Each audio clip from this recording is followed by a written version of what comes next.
क्या आन पड़ा, क्या प्रेस कॉन्फ्रेंस बुलाए? सबसे पहले तो आज छठ पर्व है। जी आप सभी पत्रकार बंधु को, हमारे ग्रामीण बड़े बुजुर्ग, विक्रम विधानसभा के तमाम जनता को छठ पर्व के शुभ अवसर पर ढेर सारी शुभकामनाएं एवं हार्दिक बधाई। जी आज जो राजनीतिक स्थिरता है हमारे विक्रम विधानसभा के अंदर, उसी को देखते हुए हमने आज आप लोगों को बुलाया। जिस तरह से जो हालात है हमारे विक्रम विधानसभा में, जो विकास विहीन हमारा विक्रम विधानसभा, नेतृत्व हमारे समाज के लोगों को नेतृत्व करता नहीं है हमारे पास, और आगे का राजनीतिक महत्व बहुत मायने रखता है, राजनीतिक नेतृत्व बहुत मायने रखता है।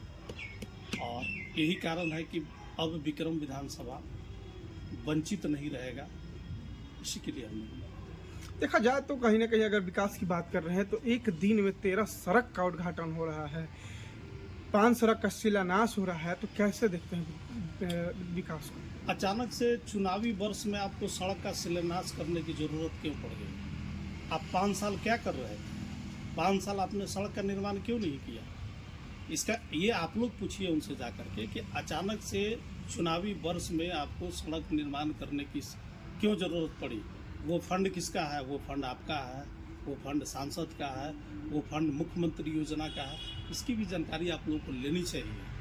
आज चुनावी वर्ष है तो आपको रोजगार विकास की बात कर रहे हैं, नली की बात कर रहे हैं, गली की बात कर रहे हैं, रोड की बात कर रहे हैं। 5 साल आप क्या कर रहे थे? पिछला 5 साल आपने क्या किया है? आप बहुत सारे पिछले भी हमने प्रेस कॉन्फ्रेंस में बताया था। आज बहुत सारा गांव, टोला, बहुत सारा गांव जो है, टोला जो है, मुख्य सड़क से नहीं जोड़ा गया है, आज भी वंचित है। पूरे विधानसभा में रोड की जो स्थिति है, अब कुछ दिन पहले हमने पैनापुर गया था। आप हम अगर ये कहें कि आप अगर हमारे पिछड़ा समाज को जो पहले से वंचित था, आपने और भी वंचित किया। आज पैनापुर सड़क का निर्माण नहीं हुआ है। आज इतना साल हो गया, 10 साल से आप जनप्रतिनिधि हैं हमारे क्षेत्र के, और पैनापुर गांव में आज भी सड़क से वंचित है। वैसा कितना गांव है? नल जल से देखा जाए, नल जल बहुत सारे गांवों में आज भी नहीं गया है। नली का प्रॉब्लम है, सड़क का समस्या है। कौन सी विकास की बात करते हैं? हमारे हिसाब से इस क्षेत्र में आपने कोई विकास का कार्य नहीं किया है, और आपको लंबा 10 साल का वक्त दिया गया है।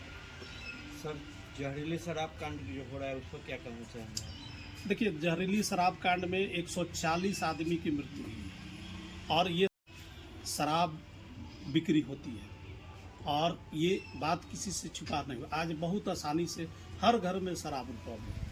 अगर सरकार चाहती, एक दिन में आपको अगर बंद करना है, आप पूरी तरह से शराब को बंद करें, चालू करना है, आप पूरी तरह से शराब को चालू करें।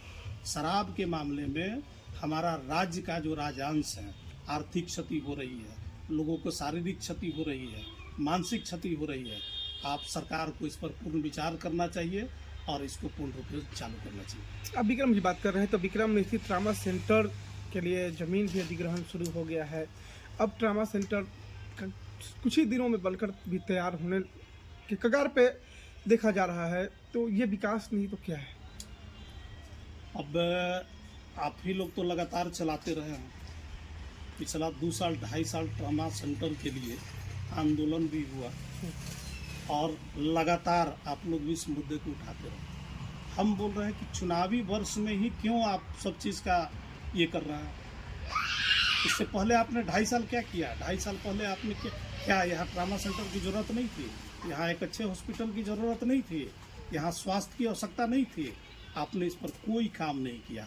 भाजपा के ही हमारे सांसद थे, और आज भाजपा के ही हमारे विधायक हैं, लेकिन उन्होंने इस पर, स्वास्थ्य पर, शिक्षा पर उन्होंने कोई कार्य नहीं किया।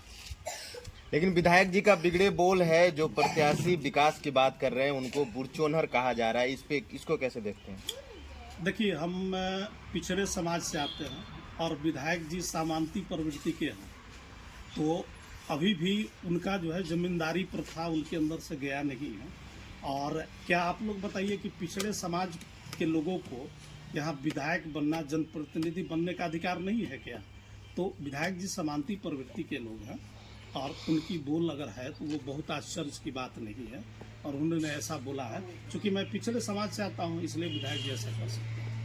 सर पिछले समाज से 20 साल यहाँ विधायक रहे रामनाथ यादव जी, वो भी यहाँ विधायक रहे थे लगातार 20 साल। उन्होंने अपना नेतृत्व किया इस क्षेत्र का।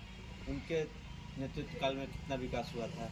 नौबतपुर से विक्रम आने जाने में लोगों को सड़कें पर सोचनी पड़ती थी। इस पर क्या कहते? देखिए, उस समय की परिस्थिति और थी। जब रामनाथ जी विधायक हुआ करते थे तो राज्य का आपका जो है हिस्सेदारी बहुत कम था, केंद्र के ऊपर डिपेंड था। आपका अपना कोई भी रेवेन्यू बिहार सरकार के अंदर नहीं था और उस समय बजट भी कम था। और रामनाथ जी एक अच्छे यहाँ का जनप्रतिनिधि होते। आज भी लोग रामनाथ जी का नाम लेते हैं, भले लोग धीरे धीरे उनको भूलते जा रहे हैं। वो एक सरल और मृदु स्वभाव के थे, वो सबसे मिलते थे, सबकी बात सुनते थे, सबके लिए जी उपलब्ध रहते थे। और रामनाथ जी अपने समय में जो संसाधन था उन्होंने अच्छा कार्य किया।